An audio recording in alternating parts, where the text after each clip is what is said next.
Thank you very much.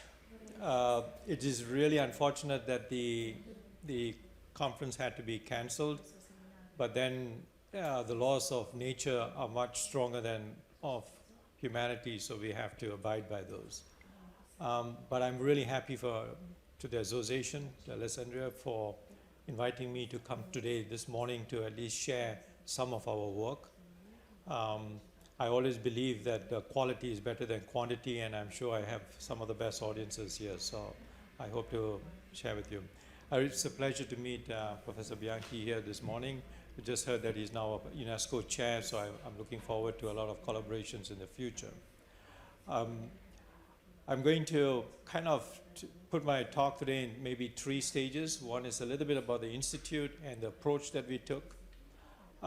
The second one is a little bit of intervention on what Professor Bianchi had talked about, and I'm really happy, and I'll just sort of say why, and then which is basically a pronto intervention. I had not designed it, but hearing those words, I wanted to intervene a little bit. And then third, I'll get into my presentation, which will be the major thrust.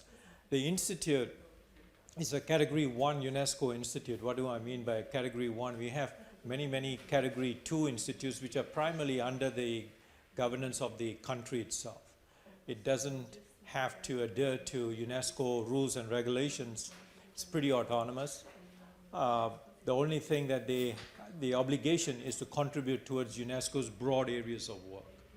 And they have many across the world in the different fields of education, science, social sciences, and others.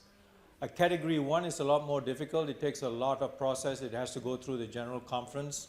It takes about 10 years to get an approval. This institute took about 12 years from the time the idea was conceived. It's the first Category 1 institute in Asia Pacific. Among the education institutes, there are primarily 7 education institutes, but 1 natural sciences, which Italy has the pride to host it. It's in Trieste, the Abdul Salam Institute on Theoretical Physics.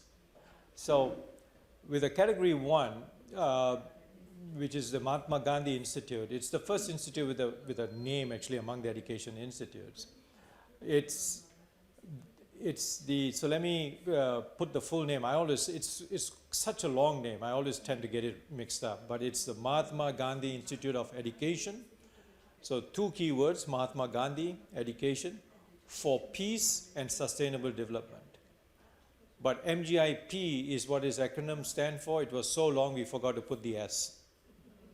But we do talk about education for sustainable development as well.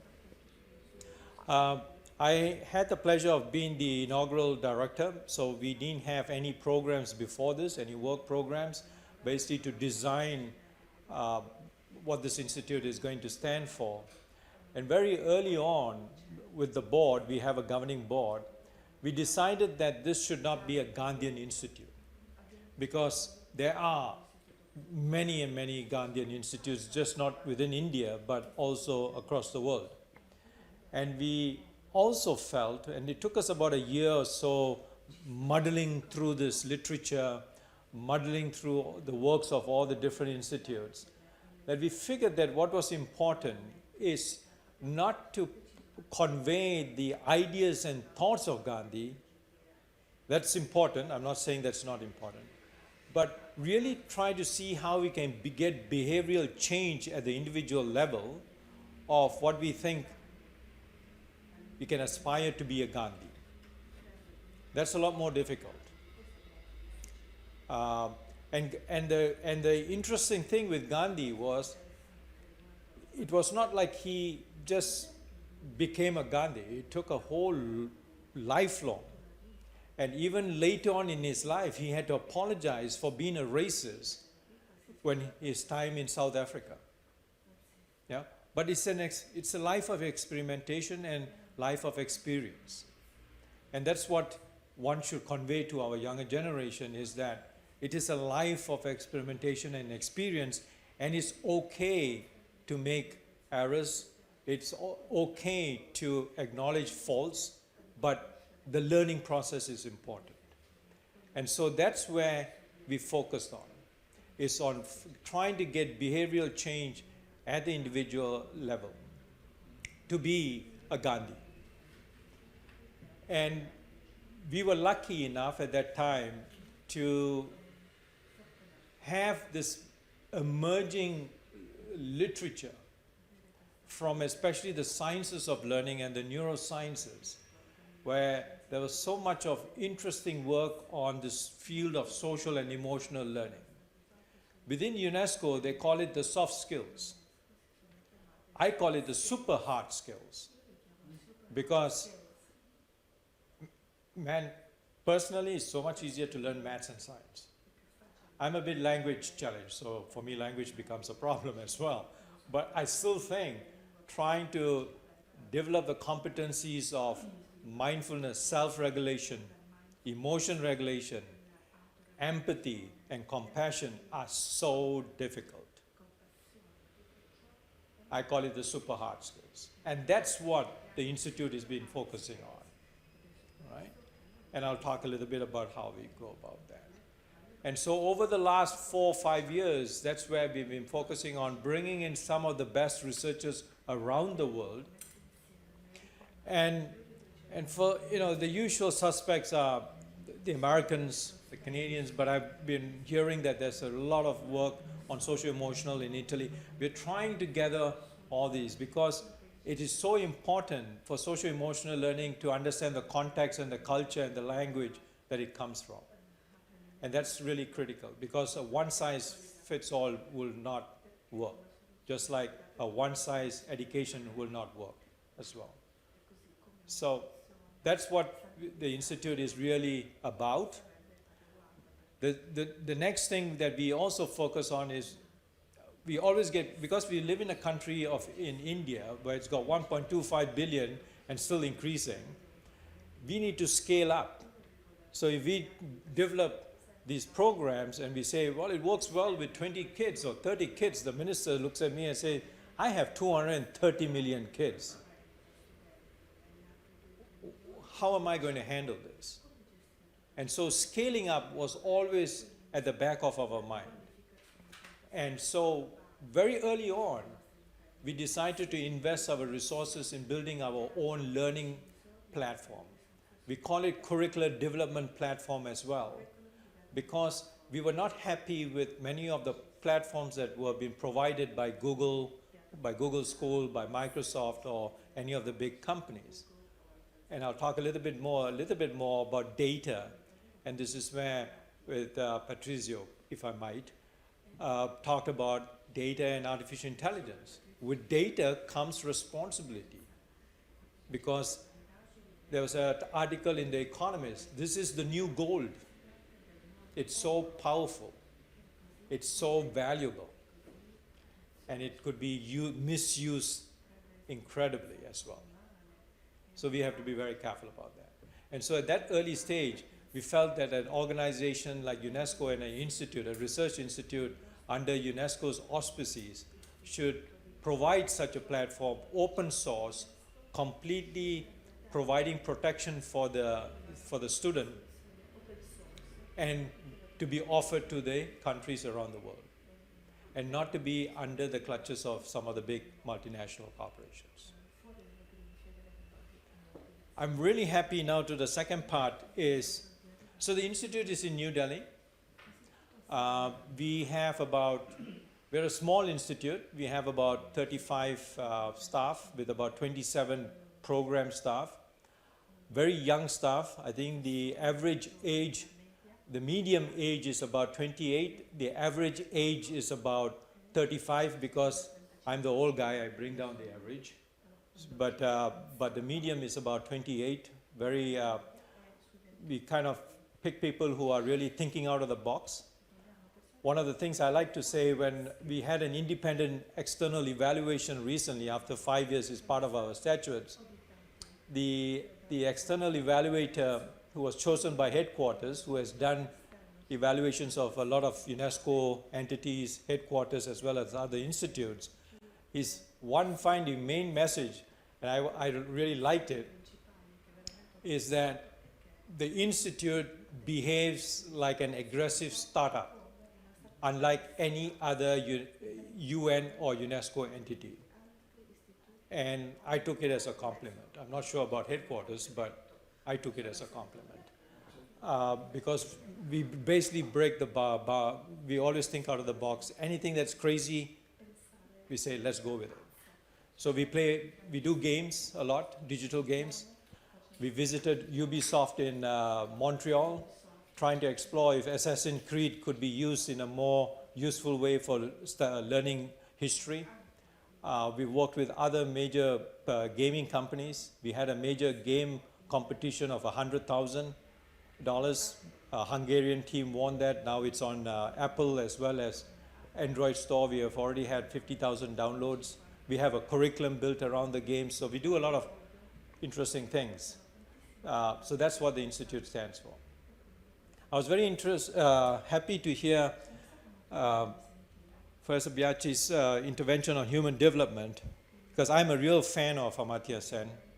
I had the opportunity to work with him for about a couple of years, where I took Development as Freedom, which is one of his simplest books, but many people say they still can't read that book, it's too complex. But I thought it was the simplest. But what we did was, over 2 years, we did a comic book version of Development as Freedom, which he thought was extremely interesting. And so he kind of monitored that process, and through that learned a lot about capabilities, human development. I prefer to use his original term of human flourishing. The word human development has come into more of a utilitarian perspective. Even UNDP has used that, misused it, and Amartya always says, I did this as a favor to his friend to build the HDI, but he doesn't really think that captures his essential thinking, which is about the capabilities approach, human flourishing, functionings, and the freedoms that come with it. So I'm really happy to see that project getting offline, and a UNU Institute, which will materialize in the future, because I worked with United Nations University directing the International Human Dimensions Program, and Amartya Sen's work was a critical part of that. So I'm looking forward to that. Which comes to my presentation, which you will find a lot of resonance, because what we talk about is we take UNESCO's doctrine about education from a humanitarian perspective, and so we talk about education for human flourishing. And that's what we take away from as a driving factor behind our work, and not education for human capital. It's education for human flourishing. Now, I want to talk a little bit about some of the major problems. I hate to start off on a negative. So I think one of the biggest problems that we are facing, among many other problems, is especially among the young. And I was really shocked by the first data. 25% of children between the ages of 13 and 15 have some form of mental depression in India. Right? So you got about 250 million, 300 million kids in that age group, and you're looking at 25%. And these are only the reported ones. Let me remind you, in India, any form of reporting of mental depression or any mental health is a taboo. You don't want to report that. So these are on the optimistic side. And 13 to 15, I was like, 13 to 15, you should be running around playing and having no issues in your, that you should be concerned about. And much of that, I say, is driven by the education sector. Because in India, education, in a sense, you got to get, right now, it's 99.9% quintile to get into the universities, the top universities. Imagine the pressure that the child is put on. And recently in 2019, they had the release of that major exam. And on that one day, in one state, 20 kids committed suicide. They went in the morning to get the exams and they never came home because they committed suicide, because they didn't get to the expectations of what their parents were. And you know what? These were not kids at the bottom of the rank.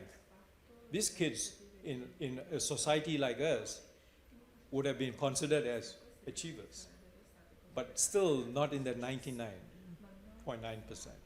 That's sad, and we need to do something. The government recognizes that, but it's the parents who need to have a change in mindset, and that's where our work is as well, with the teachers as well. And this is a WHO report, 2015 report. And then look at the number of suicides, that's huge.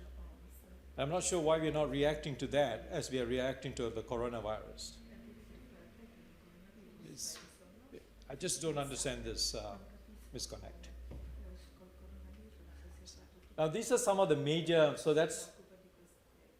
this is another one that the Institute has been asked to work on. Intolerance and violent extremism growing. When you look at the numbers, it's really not huge, but you know how fast this thing can really scale up. We have that history. And we see this happening in many parts of the world, in many countries, used for the wrong reasons, and the young people reacting to these. We just had a workshop in Sri Lanka where we brought 30 young people from the region, and we asked about why, and many of them were so we have ex-jihadis, people who have been with the Taliban, who have been with ISIS. We also have ex-white supremacists. We also have in our networks who have been part of that particular movement, and we want to know what prompted them. One of the things is about how hate speech gives them that kind of support. The whole thing about nationalism, identity, and that tends to drive this kind of, so that's also been on the rise. Of course, we know the global wicked problems, climate change, migration. It was very interesting when you look at migration, and when we did a study with young kids about grade 8, that's about 14, 15 years old, on their perspectives of migration. What we normally like to do is look at perspectives from different parts. So we don't really like to connect children within just one country. We connect kids from India, Sri Lanka, the US, Norway, very, very different perspectives, and talk about the same issue. And then you can sort of see how those issues are so different, seen by children from so different backgrounds. And the understanding of that migration and the issues of migration tend to be a lot more homed in to the individual. And then you can see where empathy then changes to apathy, because once they have been asked, this will have an impact on your life. And I want to talk a little bit about your climate change, because I heard with really a lot of hope that Italy had just passed a law where climate change now is going to be mandatory in the curriculums of schools. But I want to sort of say, if you do it just purely as an intellectual exercise, it's not going to do anything. You need to bring in the emotions, and that's what my talk is going to be a lot on, the role of emotions. And then of course this privatization of education. A friend of mine who works in the private sector, in a life that I've forgotten, I was once a banker working with the Hong Kong bank, and somebody made a very interesting statement from the credit markets. He says the cost of tuition, the cost of education, i.e. university fees, will keep rising until the credit markets think it is now risky to lend loans. Nothing to do with the cost of education. Nothing to do with education at all. It was purely a risk analysis on the markets. That was scary.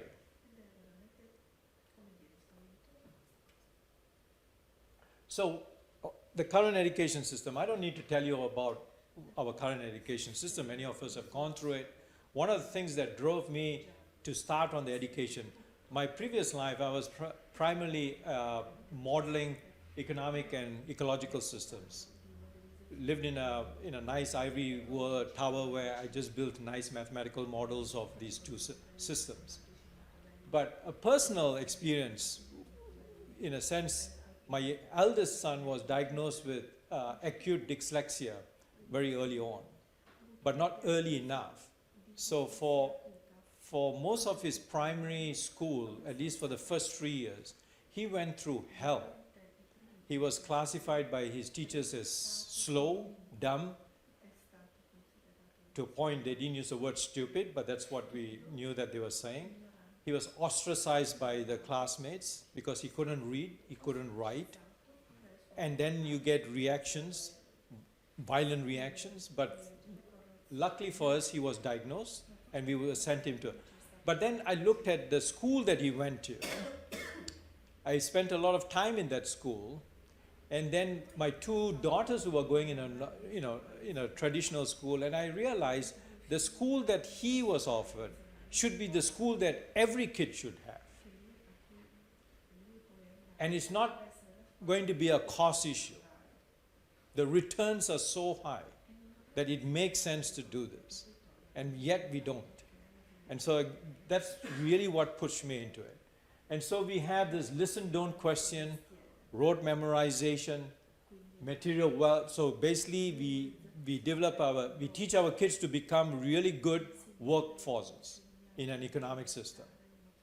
And that's the whole agenda. One size fits all. And then I like this competitive pitching against each other.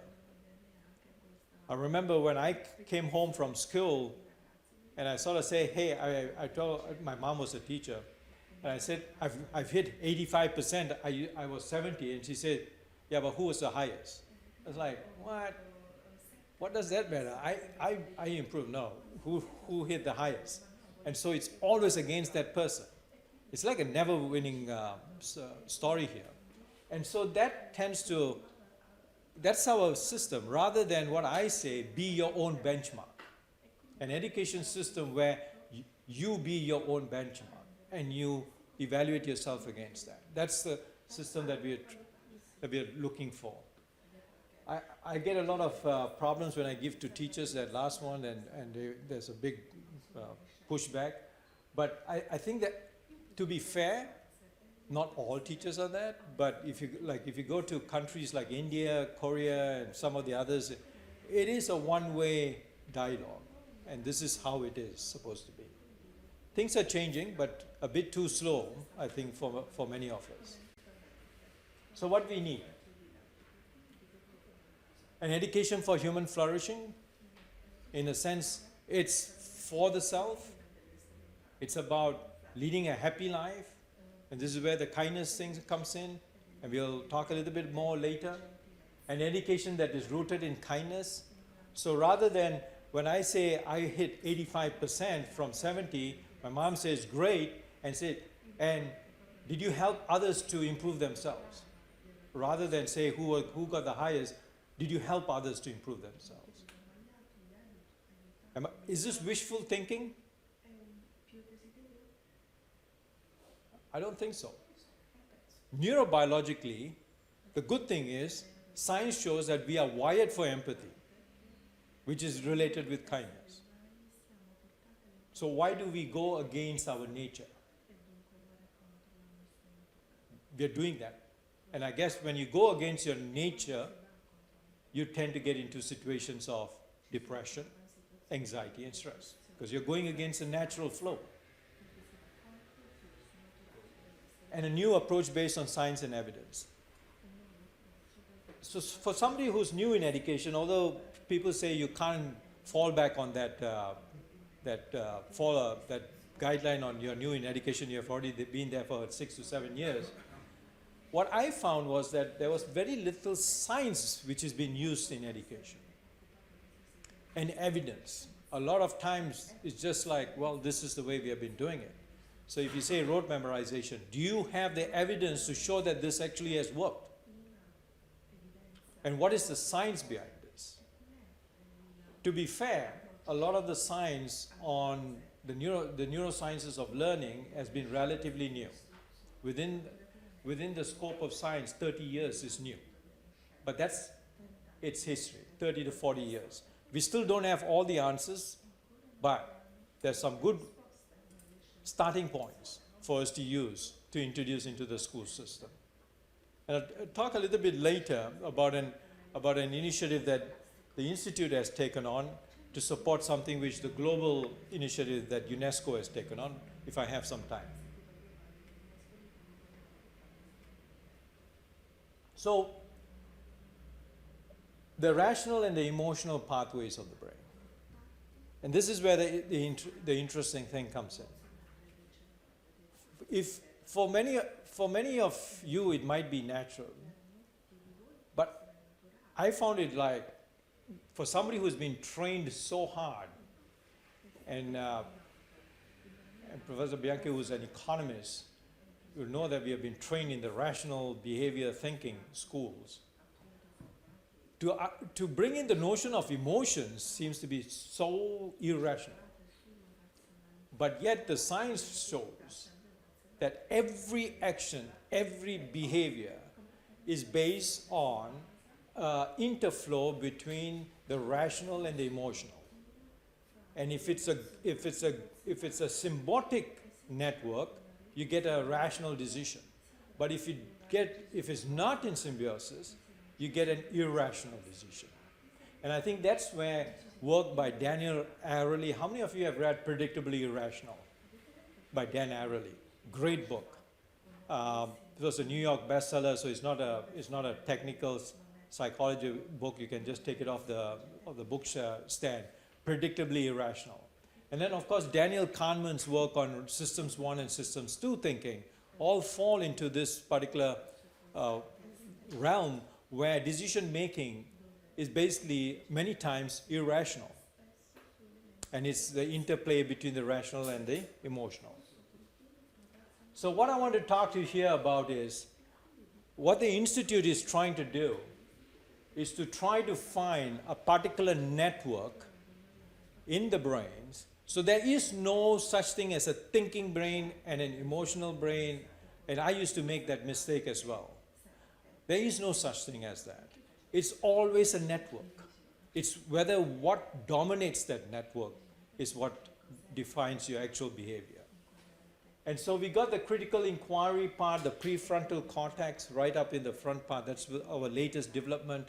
Then you got the limbic, which is right in, which is the emotional part, which is what was there in the early days.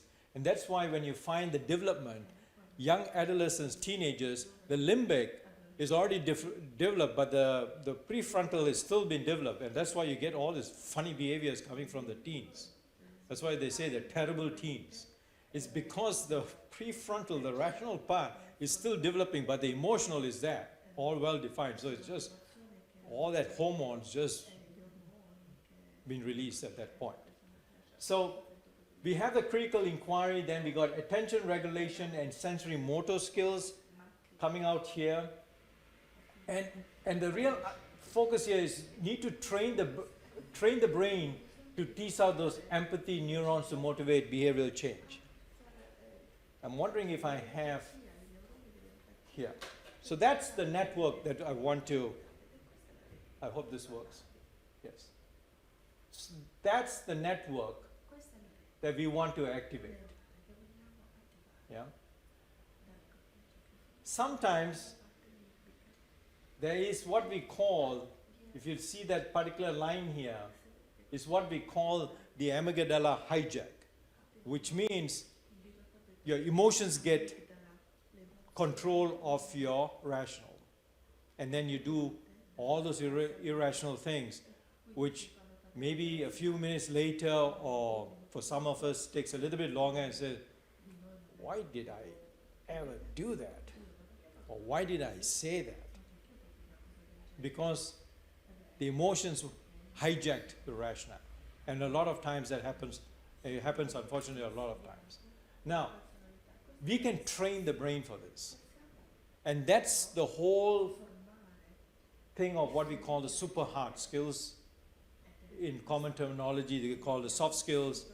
We call it the notion of self-regulation, emotion regulation, empathy, and compassion.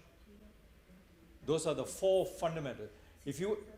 A lot of times they talk about collaboration, but you can't collaborate if you don't have these fundamentals.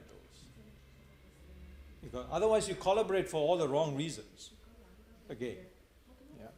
And if And if you don't get those reasons, the collaboration breaks down. And you know how often that happens, where you find people who are lifelong friends, become partners in and within a month or two, once the money, the numbers start emerging, friendships are all gone.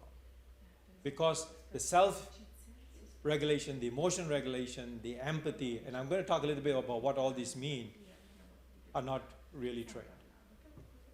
And this thing, firing the Gandhi neurons. So that at MGIP, when people say, so what do you do? What does the institute stands for? We say, we are there to fire Gandhi neurons in your brains.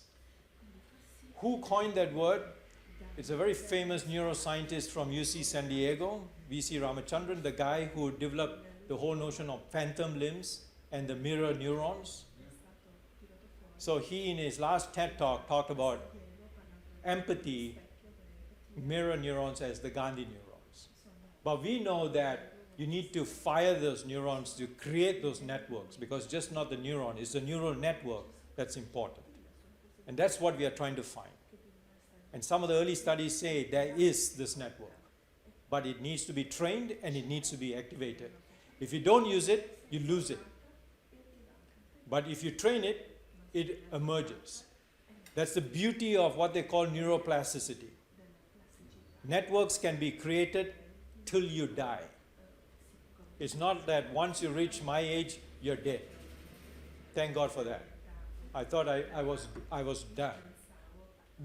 But from an economic terminology, the returns might be a bit lower because we take a little bit longer.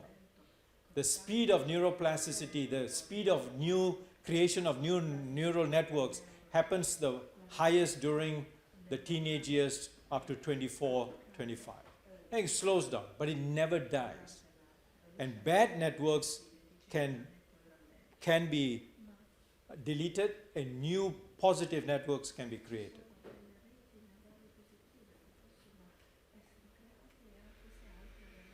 So learning exhibits plasticity, improves with underlying neural circuit. I find this fascinating, neurosciences. I'm an economist by training. I've done ecology, systems dynamics.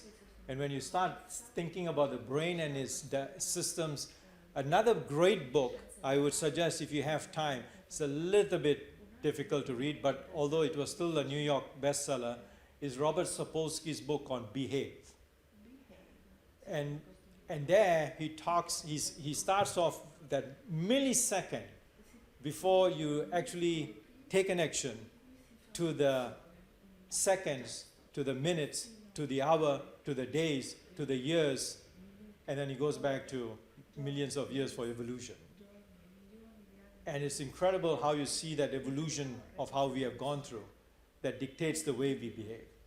And he traces on how violence and hate evolves in our brains and how it can be actually reduced and, in fact, eradicated over time.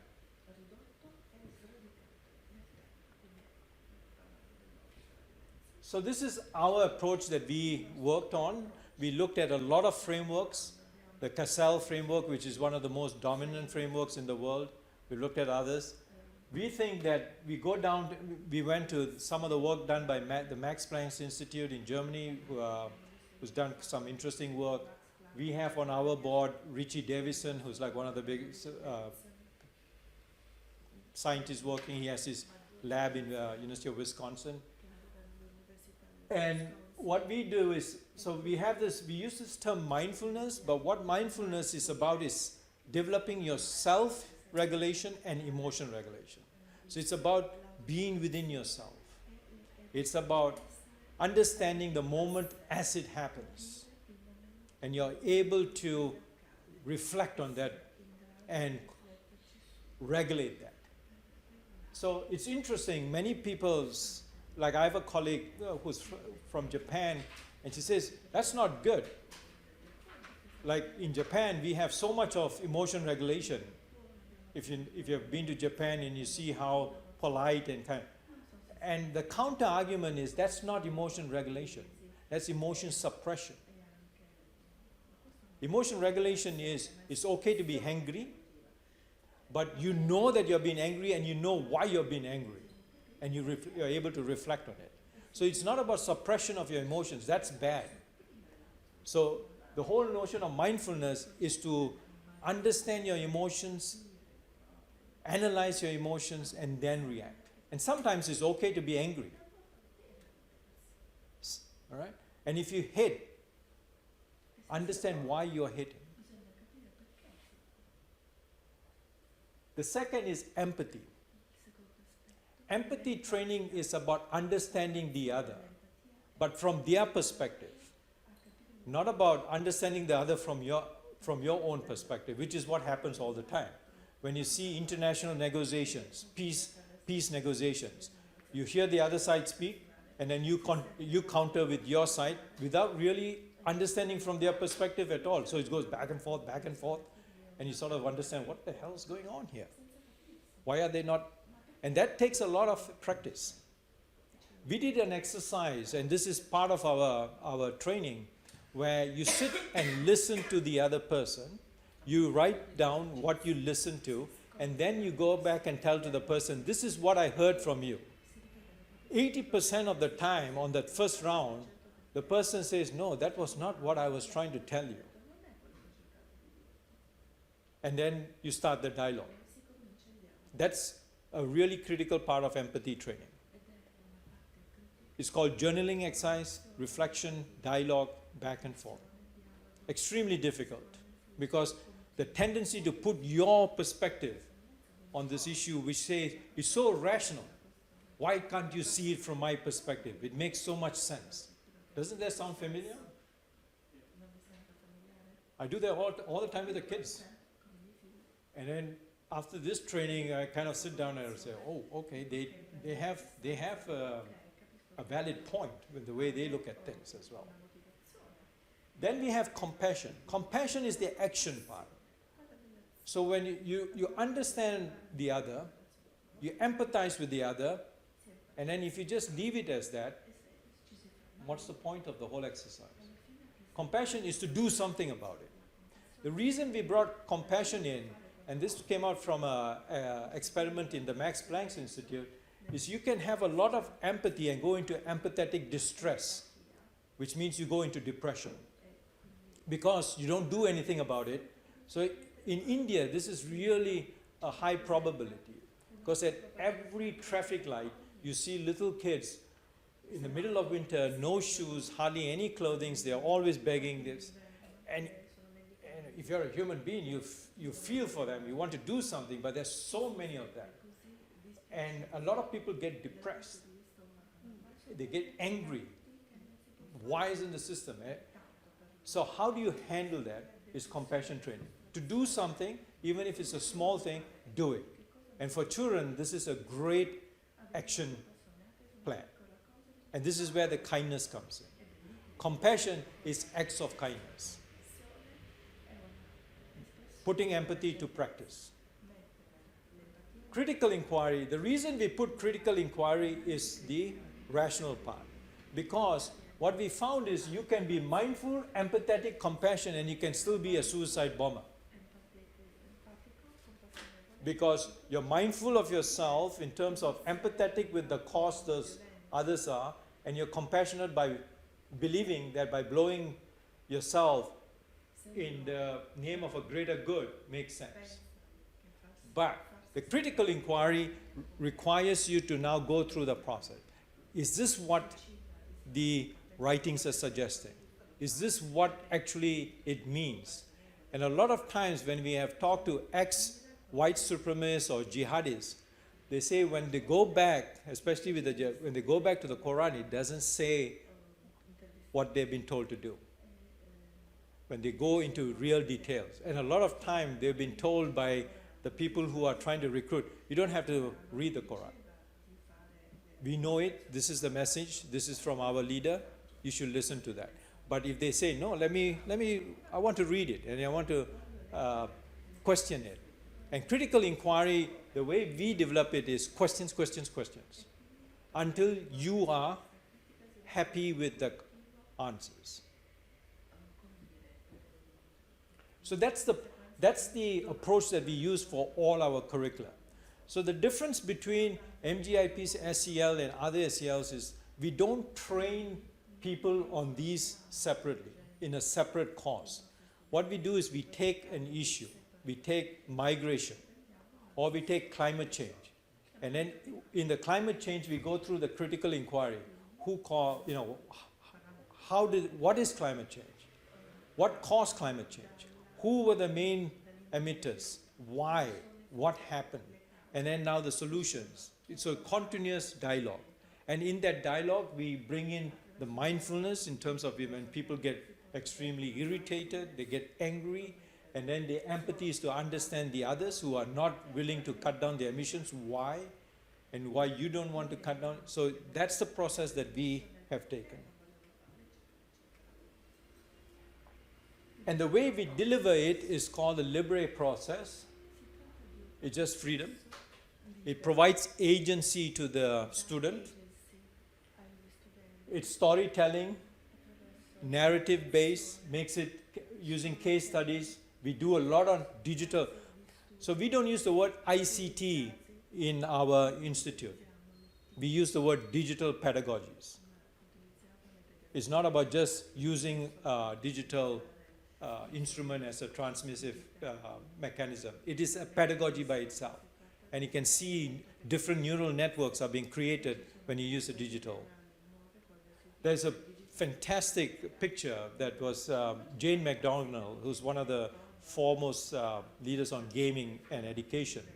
And she took a picture of this kid who had just reached the highest level in a game, but it was a learning game.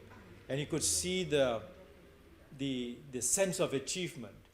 And she had him on an MRI, and you could see all the dopamines were just going full, and the feel good.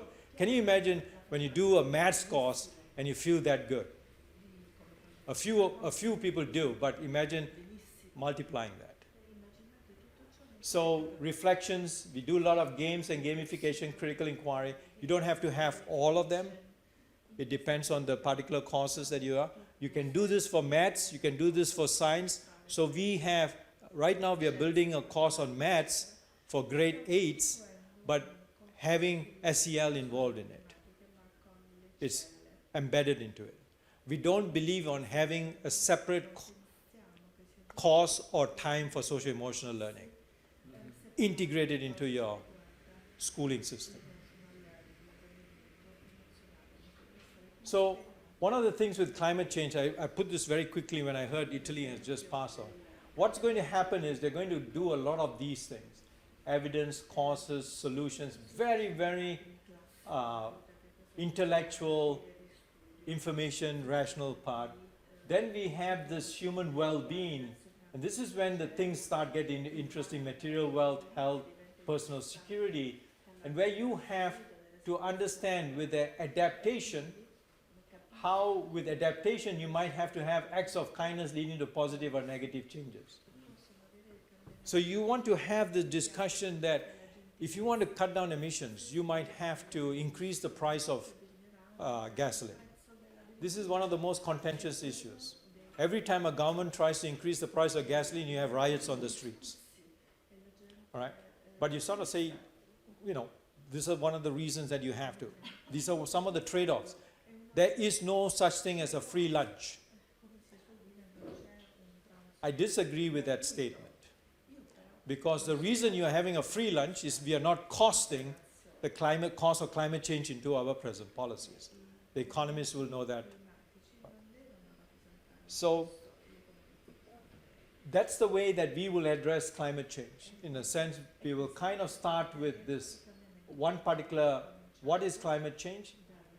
Take a critical inquiry part to it through all these different parts and linking it up with your well-being.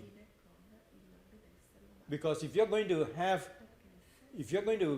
greenhouse emissions and if you're going to do responsibility, accountability, it will have an impact on material well-being, human well-being.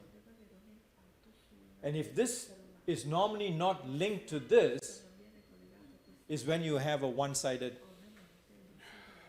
exercise in telling about climate change. you have to talk about trade-offs. And you have to build the trade-offs from a very early start. Well, I did this because I was expecting 400 people here. So one of the things is the call to action, sign up, well, that's the name of our platform, framerspace.com. Have a look. You can, it's open source. You can just log in. It'll ask for some information, and then you can. And climate change module is there available, and you can type that. It's still under development, but it's available.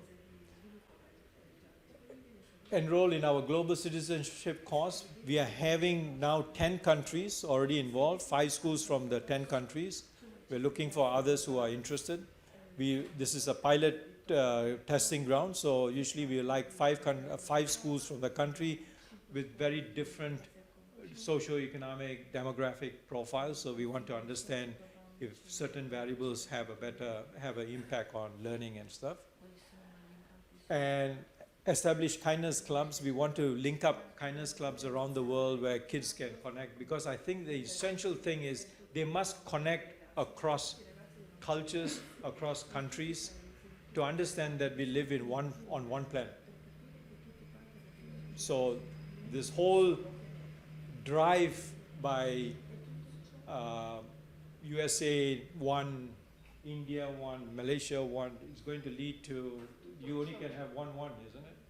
So it's setting us up for a road for destruction. It has to be a collaboration. My 3 cents. Take home message. We must nurture both the rational and emotional parts of the brain. Just not let's focus on the rational part, because final behavior is going to be defined by both the rational and the emotional. If we train only the rational and not the emotional, we're going to have a lot of times irrational decisions. Mainstream SEL, do not create a separate SEL course. We really strongly urge, do not separate it from the mainstream. Integrate it within the courses. The easier courses are on contemporary issues like values education or civics education, citizenship education, but it can be done in maths and science, and history is also another great place to bring SEL as well. But integrate it within that. And it's important that we integrate it within maths and science, because everybody wants to do STEM these days. Or there's an attempt to transfer STEM to STEAM, but that's like an afterthought. Every country that I go to is still STEM. It has to be built into STEM as well. Otherwise you'll have, and it's an interesting thing, they found that engineers are the most susceptible, and don't quote me on this, but I shouldn't say that. It's a study actually, and this was quoted by a young Pakistani youth who was part of our youth program. And he was observing that engineers seem to be more susceptible to these kind of doctrines of violent extremism, because the training is such that it wants solutions for a problem and not understand the complexity of the problem, which, like social sciences, we always express its context. It's more complex than what you think it is. And therefore, simple solutions cannot be found. Within the engineering community and more of the hard sciences, solutions can always be found. And we must encourage acts of kindness to be guided and supported in a mindful, empathetic, and critical manner. And not just do acts of kindness which is at random. Make it as part of a more strategic initiative. So, predators to nurturers. Thank you very much.